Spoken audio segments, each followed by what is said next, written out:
Yes, sir. Yes, it's true. I have referred to the deceased as Milton, the melted man, on several occasions. Yes. I have also referred to him as Charcoal Face. Yeah, yes, I suppose you could see it as disrespectful, but as I understand it, human flesh it doesn't really melt. So Charcoal Face is a more accurate description, really. Yes, indeed. But I didn't mean no disrespect. Everybody knows there was no love lost between me and Milton. I only hired him to be a yard boy because we went to school together back in the 1960s. But even back then, I never really liked Milton very much. He's got a pretty bad reputation around town. People talk, you know.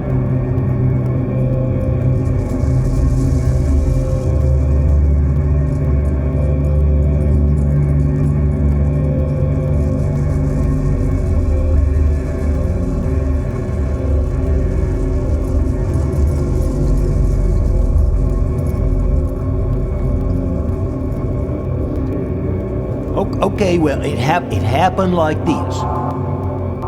I hired Milton to mow the yard and do handyman stuff. Not so long after Hazel, my wife, ran away with that singer that she met down at Bud's, you know, that bar down on Travis Street. I don't know what she saw in that guy. He was a Weasley little jerk. Thought he was some kind of Paunchy Perry Como with his plaid suit doll. Yes, sir. I'm sorry. It's so upsetting to me, you know. So yes, I hired Milton right after Hazel disappeared. I hadn't been feeling so good, and the lawn hadn't been cut for a while, and it would be nice to have somebody around, even if it was Milton, which was a big mistake. You hardly ever did any work. He just sat around drinking beer and asking me questions about Hazel, like when was the last time I talked to her, and did I know where Flavio, that WAP singer, went when he left town, and maybe I should hire a private investigator to look for Hazel and stuff like that. I mean, it was personal stuff.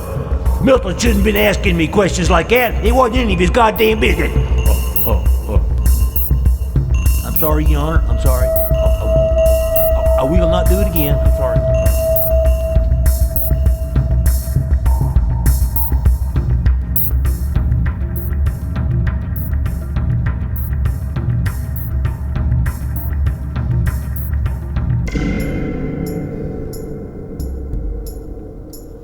Yes, Will, the accident. Well, here is exactly what happened.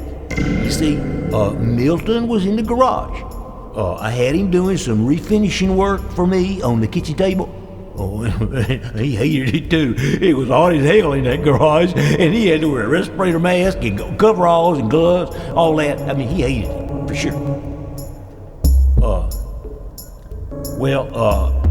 I was standing right outside the garage, smoking a cigarette, and I guess one of us, it could have been Milton. It could have been Milton before he went in the garage. Well, anyway, one of us kicked over this gas can. Milton was going to mow the yard when he was done with the refinishing work. So the lawnmower and the gas can, they were sitting there on the driveway next to the garage. And one of us, it could have been Milton. I didn't notice when it happened, but it could have been Milton. Kicked over the gas can, and when I finished smoking my cigarette, I just tossed it on the ground, and it fell right in the spilled gasoline, and ka-whoosh! Next thing you know, the whole garage was a blazing inferno. I never saw anything go up so fast in my life. And there was poor Milton trapped inside. It was not pretty, I tell you that. Milton was just screaming like a scared puppy and beating on the door of the garage and all. I tell you, it was something. Somehow, the door must have got stuck. I don't know if maybe Milton leaned against it or what, but I tell you, I pulled and pulled on that garage door, and it was plumb stuck. I think I must have pulled my back out. It was just stuck. It was stuck tighter than a donkey dick in an ant's asshole. Oh, I'm sorry. I'm sorry. I get all worked up thinking about poor Milton roasting in that garage. I think about him all the time.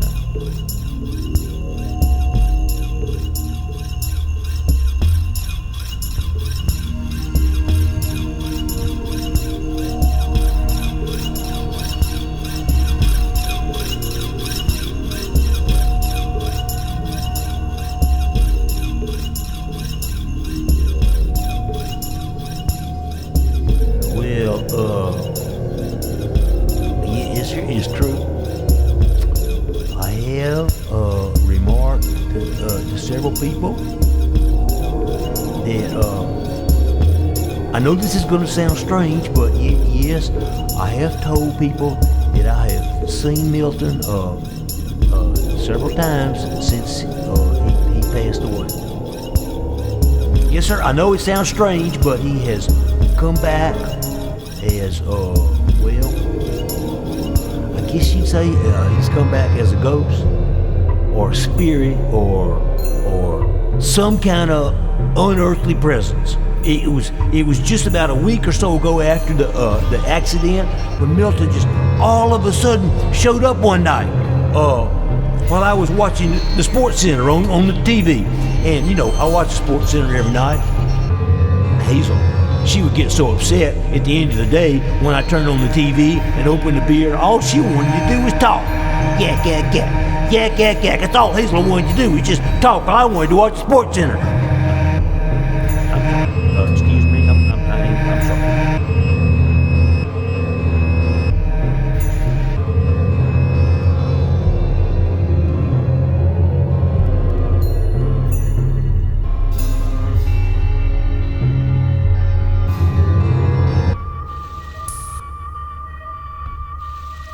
When was the last time I saw Milton? Well, to tell you the truth, Milton is here in the courtroom right now. It's true. Nobody can see him but me. That seems to be the way it is with this spook kind of stuff. But he is here. He's sitting right over there on that table right there, laughing his fool head off.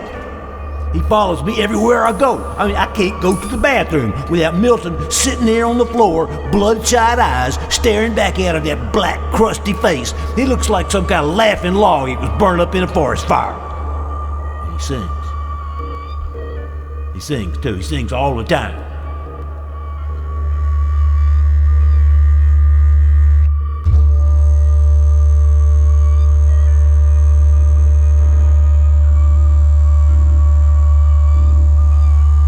He sings horrible stuff. It drives me crazy, like, my baby does the hanky-panky, my baby does the hanky-panky, and he sings like, where are the clowns? There ought to be clowns. Quick, send in the clowns.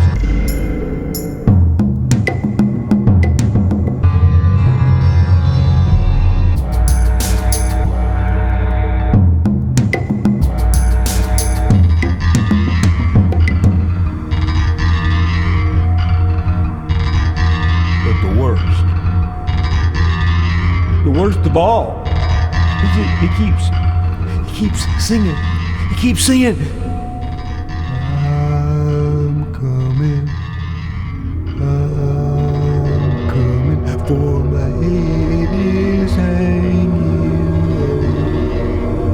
I hear the gentle voices calling, oh, Black Milton. And then he laughs again. I mean, it's driving me crazy. It's driving me crazy. I can't kill him again. He's already dead.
Perhaps you have heard of the medical anomaly known as phantom feelings.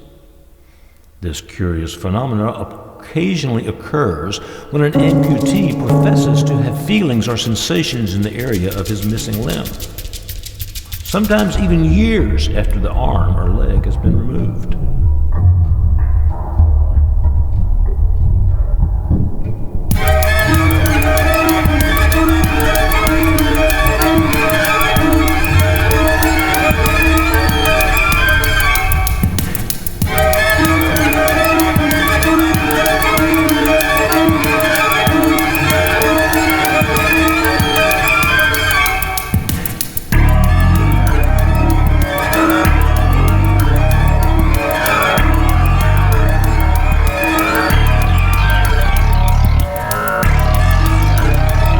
Since I was a surgeon before losing my right hand, I was long aware of these cases. And while I can no longer perform surgery, my medical practice continues to thrive due to the unexpected development of a peculiar but related ability. You see, while the symptoms of a phantom limb are not uncommon, my own condition, perhaps because of my medical training, has manifested these sensations on a much higher plane.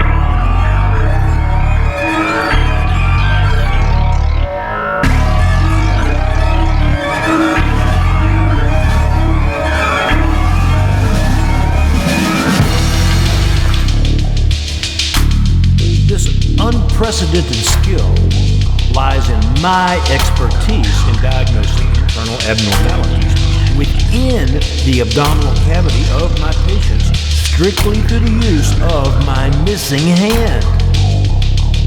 As unbelievable as it sounds, I am somehow able to insert my absent hand into a patient's abdomen and, by touching and examining their internal organs, correctly diagnose their condition. Afterwards, my procedure leaves the patient as unscarred and unblemished as when he or she entered my office.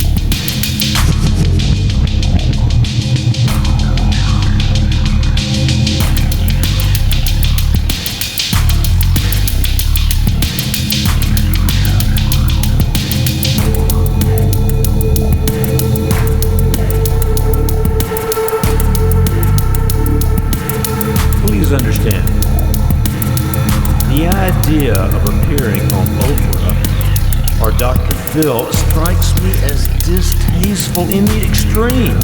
While I have made a few of my colleagues and friends aware of my unusual ability, I have no desire to become a celebrity. For most of my patients, I am referred to as a consultant who makes his diagnosis by interviewing patients and examining the exterior of their abdomen with my remaining, apparently functional hand. Meanwhile, unknown to them, my phantom fingers are surreptitiously doing the real work. I am proud to say every diagnosis I have made so far has eventually been supported by physical examination during surgery, if needed.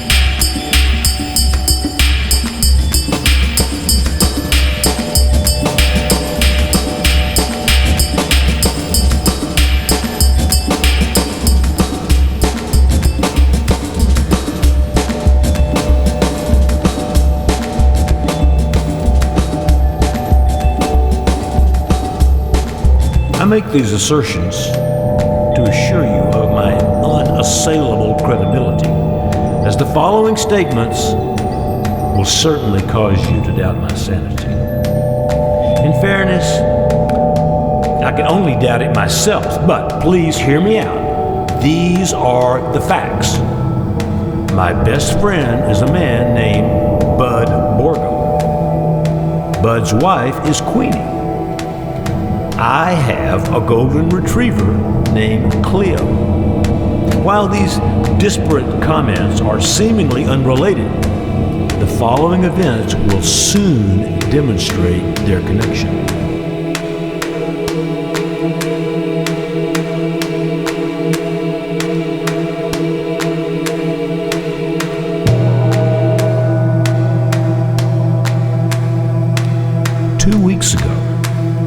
I was over at Bud and Queenie's house relaxing around their pool.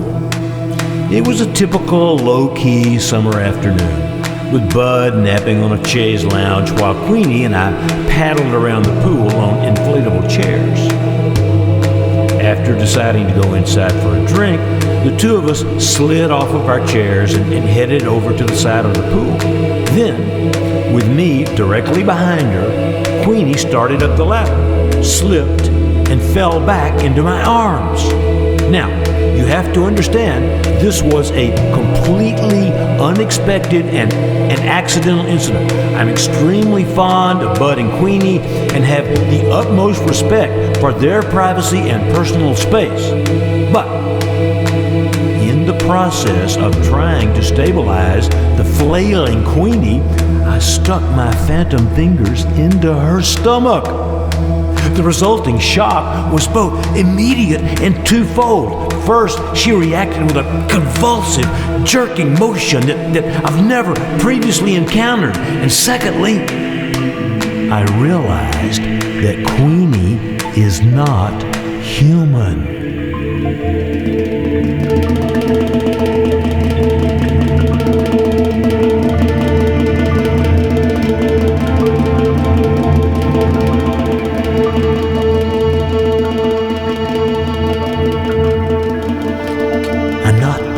I'm not sure exactly what kind of creature she is, and I'm not sure that I want to know, but I know this. With minor differences, the formation of Queenie's internal organs is identical to that of Cleo, my golden retriever. Not only that, their hair and eye coloring is also identical. And while I hesitate to mention it, when Bud was out of the room last night, Queenie licked me on the hand.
Is it really you, Dr. Phil?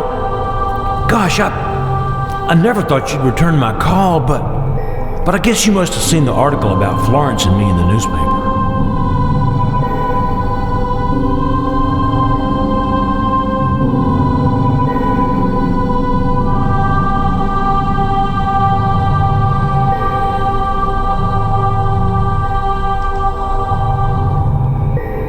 Yes, I guess you'd have to say that Florence and I were lesbians, although I never really thought of us that way myself. It just seemed to me like we were really close friends. What? Well, that's kind of personal, but, well, yeah, we kind of fooled around a little bit in the beginning, but it wasn't long before Florence was so big, it wasn't really possible, technically speaking. I mean, you know, how are you going to do it if you can't find the parts? After a while, I got tired of looking. But it didn't really seem to matter, at least as far as Florence and I felt about each other. It just became something that we just didn't have to worry about.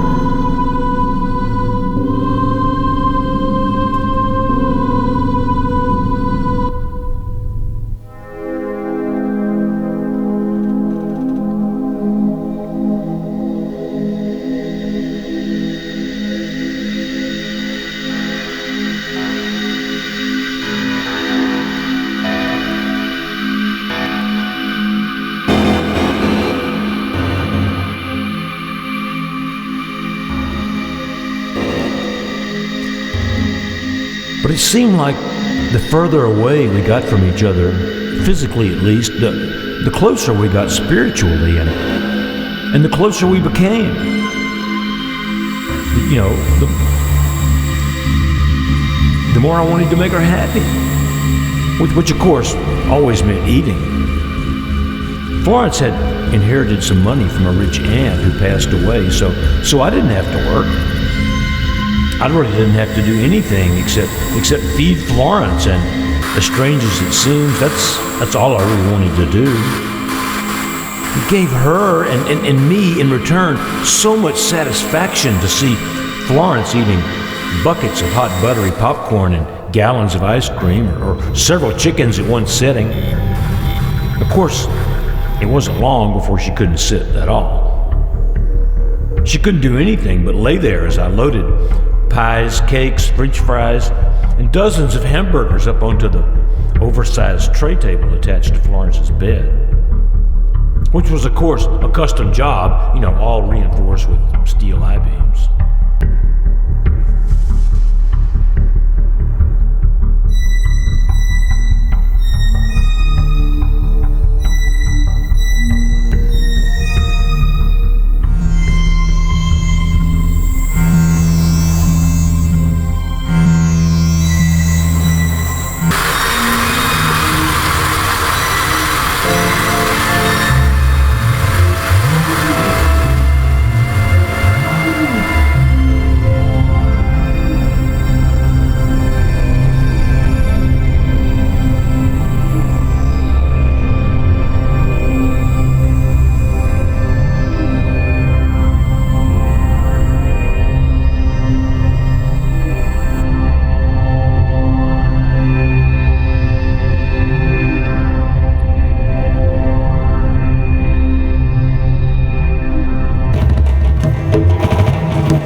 Each meal usually took about 2 to 3 hours, after which we'd watch TV while Florence snacked on Slim Jims and Cocoa Pops and planned the next feast. I have no idea how long it went like that. Years, I guess, but they were definitely the happiest years of my life. Daytime TV is just, well, I'm sure you know, it's so entertaining with your show and Oprah and Wheel of Fortune and all those food commercials. But then I noticed that Florence was starting to sag off of her bed and onto the floor. And then a couple of months later, I realized the sagging part had spread. Florence's bed, with her on it, of course, took up about half the room, but the pile of flesh drooping down onto the puddle on the floor, that occupied most of the space that was left, and Florence was beginning to have problems breathing. I guess her bulk was so substantial that it weighed down her lungs or something, and her body continued to expand. Florence started to make this horrible wheezing sound when she breathed. I tried talking to her about it and said we should get a doctor to come by, but Florence just laughed with that great big roaring hee-haw she always made. that huge, hearty laugh that came from the center of her equally huge heart and never failed to fill me with joy. I mean, what could I do? Florence would say, "Don't worry, little honey," and then just howl with laughter. So I laughed with her right up until the day she died.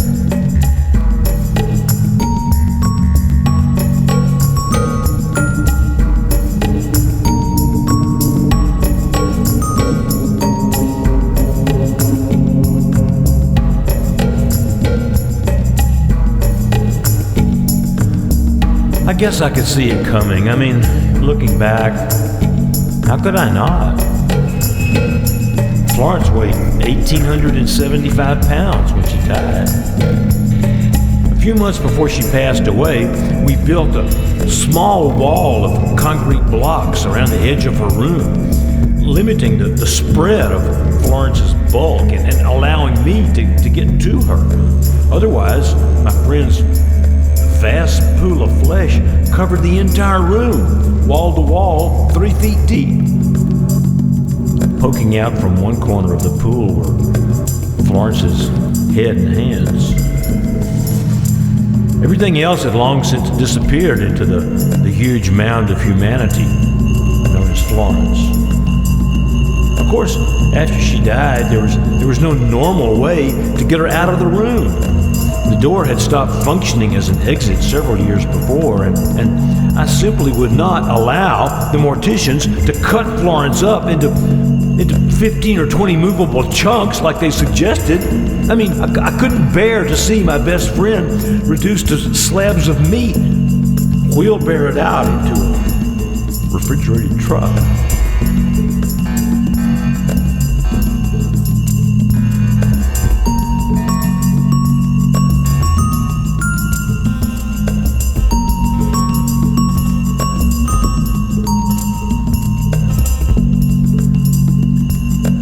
So we removed the wall to Florence's room instead. That was the main thing they talked about in the newspaper article, and it wasn't easy, as I'm sure you can imagine. I had to hire a crane with a gigantic forklift kind of attachment, and even then, a couple of pieces just ripped off and fell into the street as they hoisted Florence out of the apartment. And that was it. My best friend was gone, taking my whole reason for living with her. Until she came back. It was only 2 days later, 2 days that seemed like an eternity. I had gone out to sign some papers at our lawyer's office, and when I came back, there she was. But now, Florence is a ghost, and she's better and funnier than ever. She's no longer confined to her bed by gravity, so she just floats around the apartment like a big jolly jellyfish. And being a ghost, as you can imagine, she can't eat anymore, so I eat for her. It gives Florence so much pleasure to see me down a turkey or a couple of banana cream pies. Of course, I'm not in her league by any means, but I'm getting there. I'm getting there.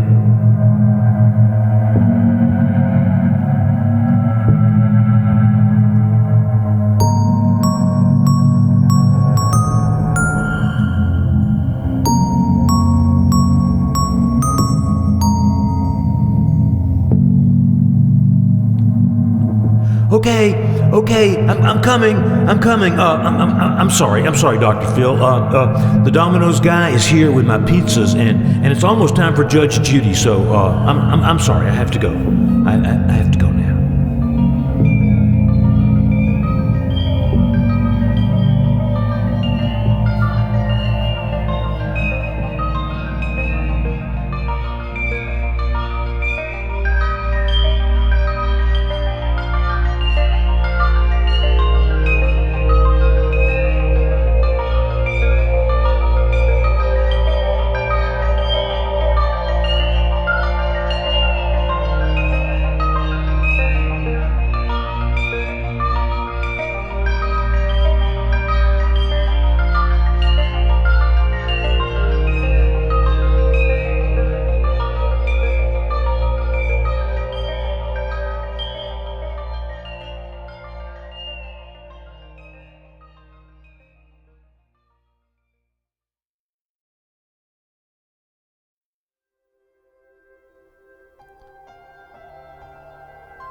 M is for the million times she kissed me. O is for the only mom I know. T is for the tender way she treats me.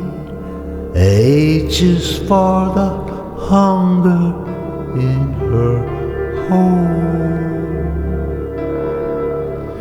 E is for the eager way she eats me.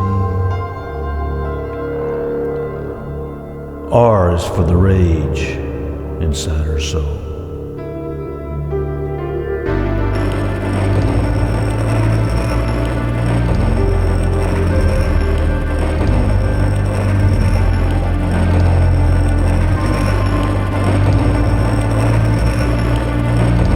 Obviously, it's unethical for a psychiatrist to speak about one of his patients. The circumstances surrounding Mr. B and his fixation on the spirit of his deceased mother are so extraordinary. I feel compelled to document his most recent episode.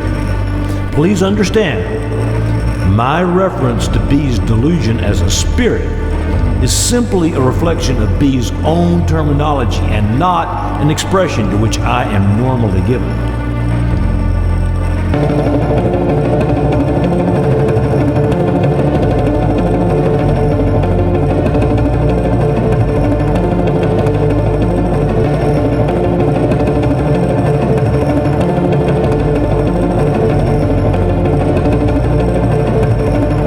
I suppose the most direct way of clarifying my need to record B's behavior comes in the following assertion. The man states that, motivated by his dead mother, he has conspired to place a bomb in the stomach of a horse. And to further his fantasy, he claims that this horse will be running in the Kentucky Derby next Saturday. Furthermore, the bomb is to be detonated the exact moment the horse crosses the finish line.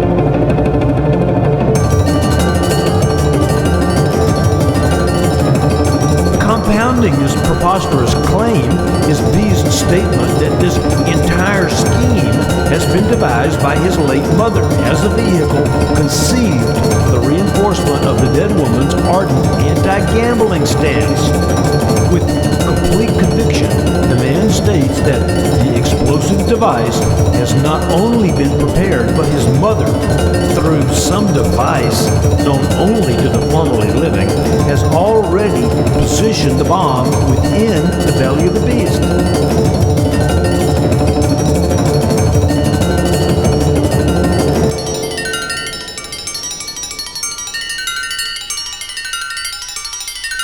In addition, B also claims himself to be a horse racing aficionado and states his involvement in this sordid affair has been secured wholly through the coital manipulation of his normally limp libido by the overly salacious ghost of his mother. His vivid descriptions of their frequent and torrid liaisons have, on numerous occasions, compelled me to seek composure elsewhere, if only for a cursory moment of relief. Never before have I found myself so affected by the delusions of a patient, and I fear the realization of this effect has begun to compromise my position. Last night, I achieved a full and satisfying orgasm focused on a fantasy involving my patient's deceased mother. I can't go on like this.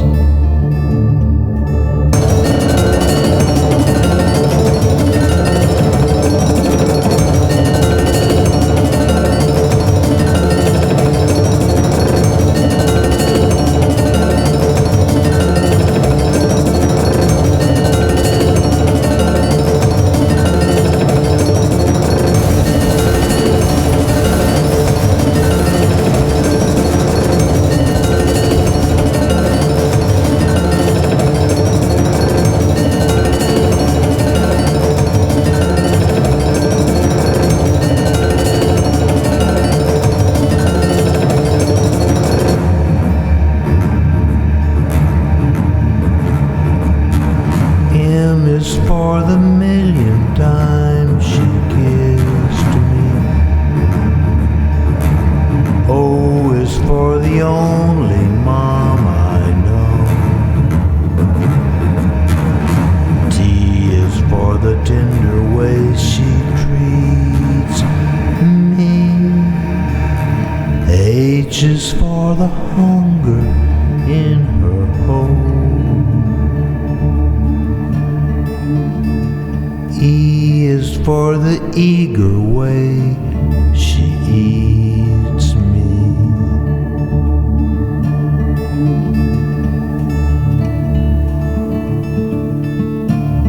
R is for the rage inside her soul.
Have you ever heard of anybody being haunted by a snake? Well, yeah, I guess probably not. I never did anyway, at least not until it started happening to me. It's not just any snake, of course, it's Leonard. I called him Lenny for short. Leonard was my pet boa constrictor. I named him after Leonard Cohen. I used to really like that one song about the guy standing in front of his mirror with a shaving cream on his face, staring at the razor blade. We're kind of like this. That's right, it's come to this. Yes, it's come to this. Wasn't it a long way down? Wasn't it a strange way down?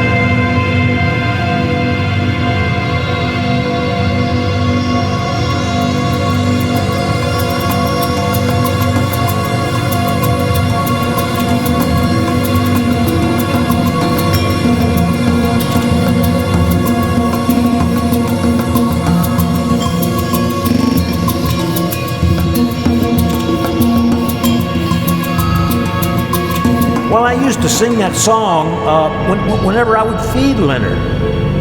I'm not sure why, just kind of made sense to me, I guess. But anyway, you know, I always fed rabbits to Leonard, at least after he got too big for hamsters. And let me tell you, watching Leonard eat a rabbit was something else. Sometimes I would drop acid, you know, just before to make sure that it was more intense.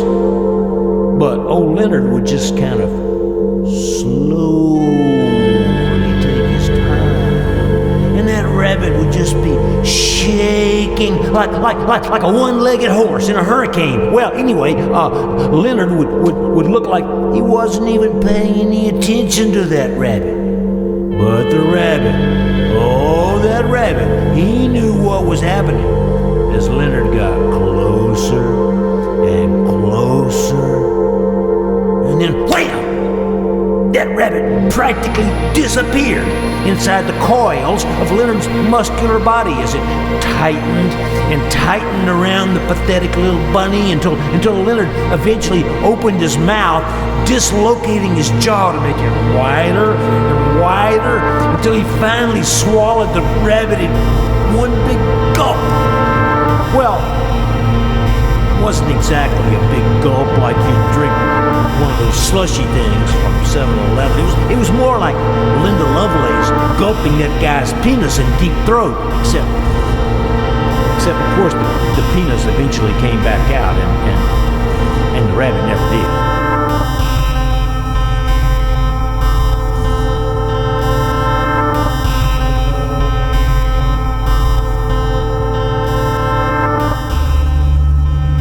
That's right, it's gone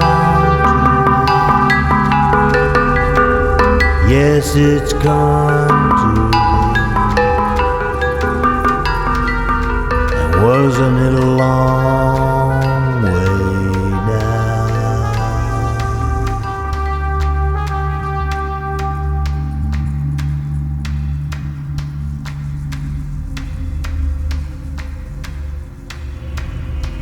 At least, they never came back until Ralph. I don't know why I named him Ralph. I never named the rabbits because I didn't want to get too attached to them. But when I got this one, it was almost like he told me with some kind of mental telepathy or something. All of a sudden, I could hear his voice in my brain saying, "Hi, I'm Ralph." Really clear. Kind of strange, but anyway, Ralph was pretty big for a rabbit, so I knew he would be a challenge for Leonard. And I'd take Leonard's lunch was shaping up to be a major event that day. And sure enough, it wasn't like before. I mean, it was like Ralph wasn't scared one little bit. Just as soon as I put him in Leonard's room, he just pounced. I mean, talk about being caught off guard. You should have seen the expression on poor Leonard's face. But he recovered quickly enough, and soon he had a couple of coils around Ralph, and it was starting to look like the regular thing. But then Ralph, well, he started like foaming at the mouth and growling or something. I don't know if he had rabies or what, but I could tell Leonard was kind of shook up by this growling rabbit. I mean, it was not the way it was supposed to be with him being a 12-foot-long boa constrictor and all. But soon he started dislocating his jaw and wrapping it around Ralph's head. But I guess Leonard was so anxious that he started trying to eat Ralph before he had actually killed the rabbit, because just as soon as he closed his jaws around Ralph's body, the snake started twitching and jerking around like crazy, and the next thing I knew, there was Ralph's head starting to come out through the side of Leonard's stomach, biting and chewing and snarling. And that was the end of Leonard.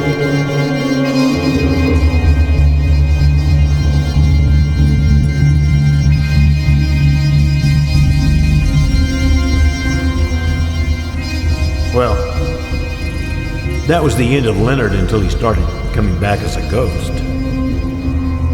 And the weird thing is, he keeps getting bigger and bigger. He must be like 30 or 40 feet long now, and he's constantly coiling all around me when I'm watching TV or eating breakfast, and he doesn't seem to be able to hurt me or anything, you know, him being a ghost snake and all, but he blames me. I can tell he blames me for Ralph, and I'm starting to get kind of nervous about it. I ate 14 hot dogs yesterday.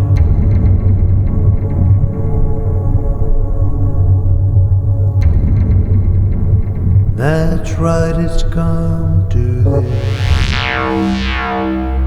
Yes, Guess it's come to this. And wasn't it a long way down? Wasn't it a strange way down?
I was out walking by myself.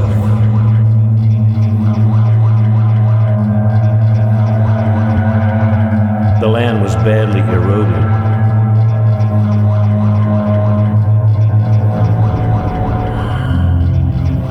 I looked up a small ravine and saw a little cottage just ahead.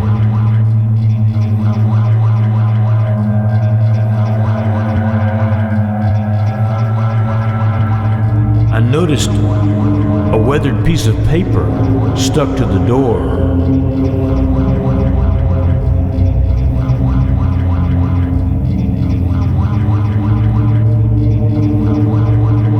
In large, shaking letters were the following words: "If you find my baby inside, please bury him." I continued to read.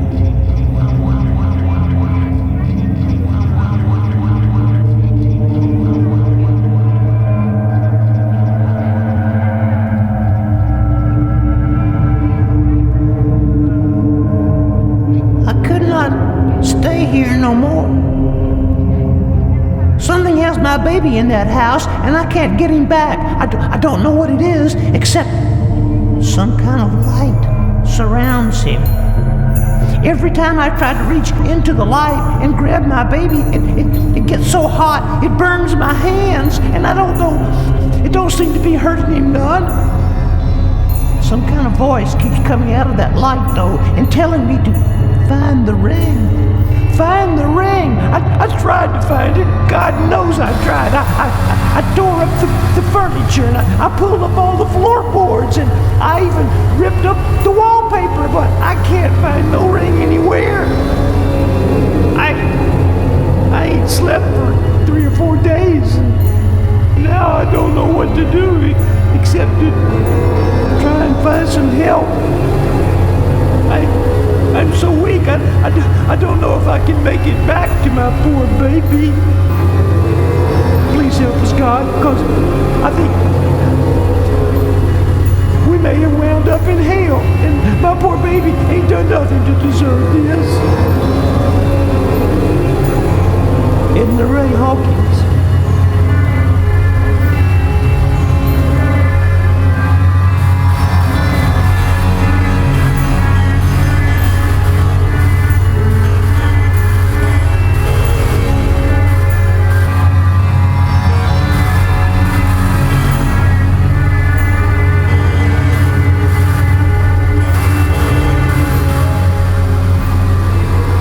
slowly opened the door and walked into the cottage.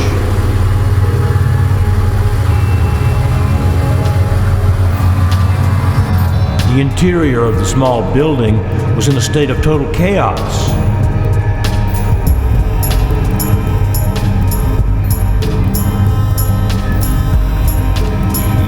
I slowly worked my way through the jumble of broken furniture, loose floorboards, and other rubble until I reached the side of the bassinet.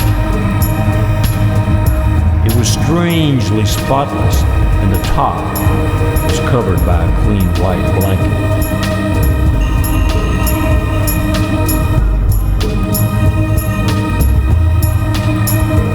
Apprehensively, I reached out. Apprehensively, I reached out.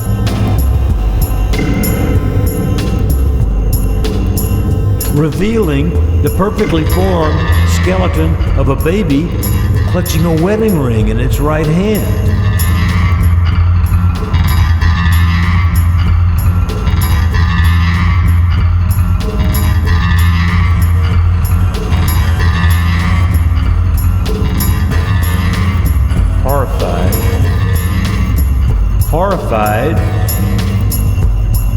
Horrified, I could only follow the woman's wishes and bury it.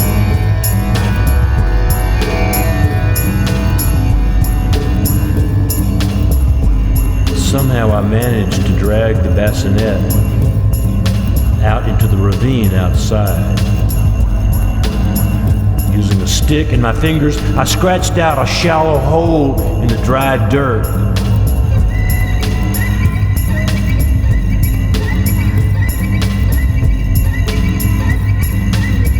Just as I was about to dump the baby skeleton into it, I noticed some words engraved on the ring.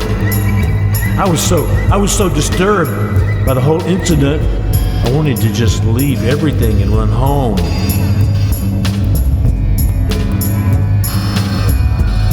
But I had to examine the ring closer.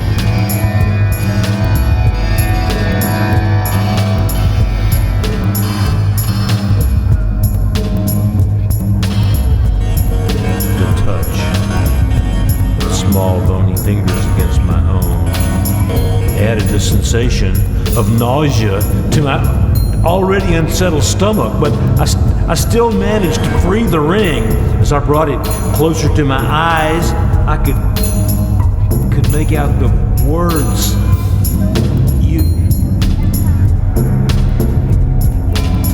You hated me, but then it was scratched out. I couldn't read the rest.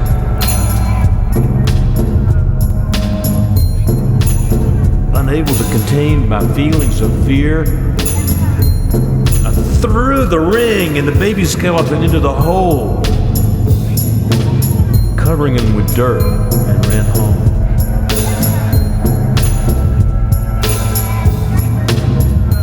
No one has ever believed my story, and I tried to convince myself that it must have been a dream, induced by the instability of adolescence.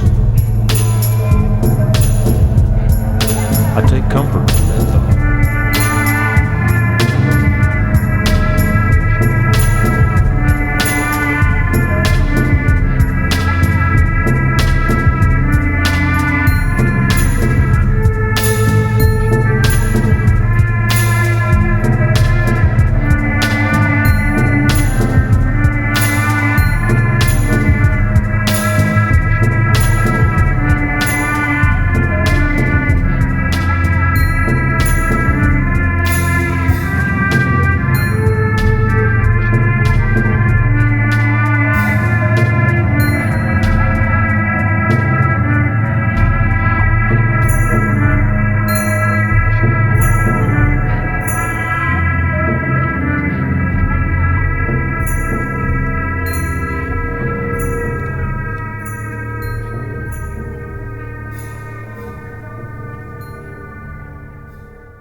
badly eroded, and as I looked up the small ravine, I saw a weathered shack just up ahead.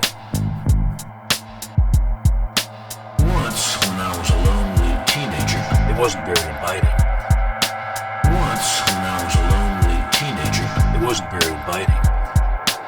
Once, when I was a lonely teenager, it wasn't very inviting.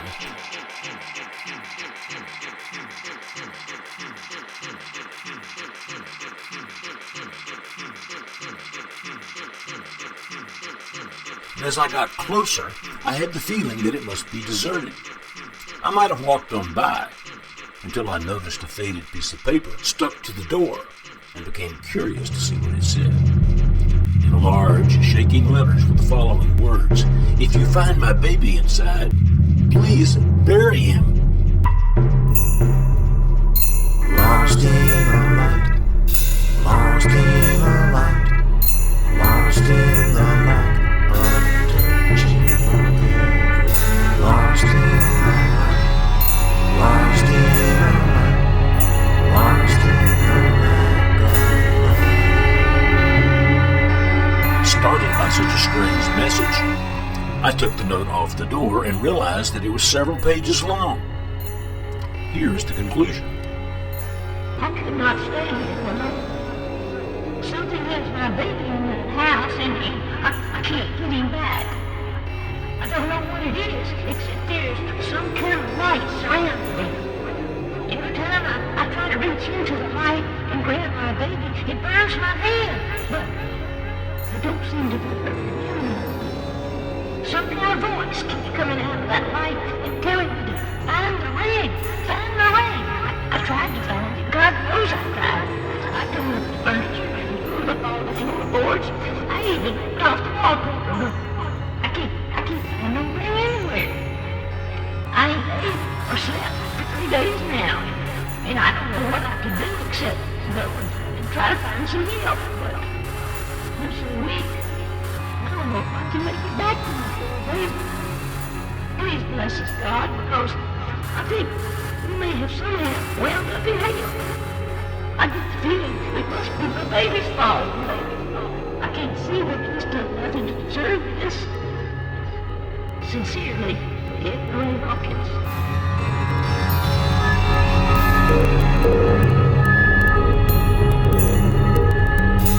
Lost in the light, lost in the light, lost in the light, of touching forever.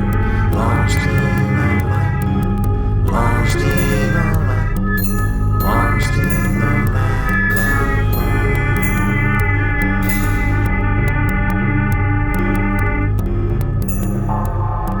After reading the note, I slowly opened the door and walked into the shack. Except for a small area around an old bassinet in the center of the room, the interior of the small building was in a state of total chaos. I slowly worked my way through the jumble of broken furniture, loose floorboards, and other rubble until I finally reached the side of the bassinet. It was strangely spotless, and the top was covered by a clean white blanket. Apprehensively, I reached out and slowly pulled away the blanket, revealing the perfectly formed skeleton of a baby clutching a wedding ring in its right hand.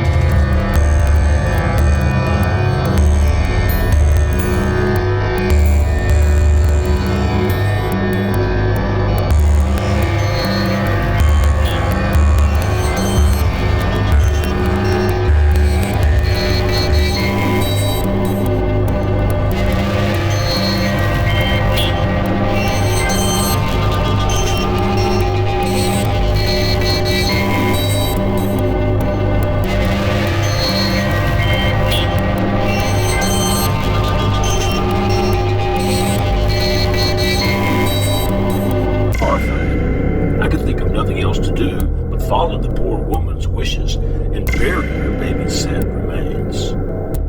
I couldn't bear to touch the pathetic little skeleton, so I somehow managed to drag the bassinet back out through the rubble into the ravine outside.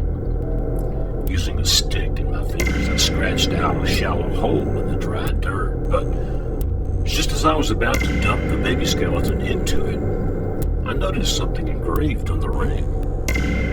By this time, I was so deeply disturbed that I wanted to just leave everything and run home, but something compelled me to look closer. The touch of the small bony fingers against my own added the sensation of nausea to my already unsettled stomach, but I finally managed to free the ring. As I brought it closer to my eyes, I could make out a few tiny words. The mother embraces hatred, and hatred embraces. But that was it. The last word was all scratched out. No longer able to contain my feelings of fear, disgust, and confusion, I dumped the ring and the baby skeleton into the hole, quickly covered them up with dirt, and ran home. Lost in the light, lost in the light, lost in the light, searching forever. Lost in the light, lost in the light, lost in the light.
convince myself that it must have been a dream induced by the instability of adolescence.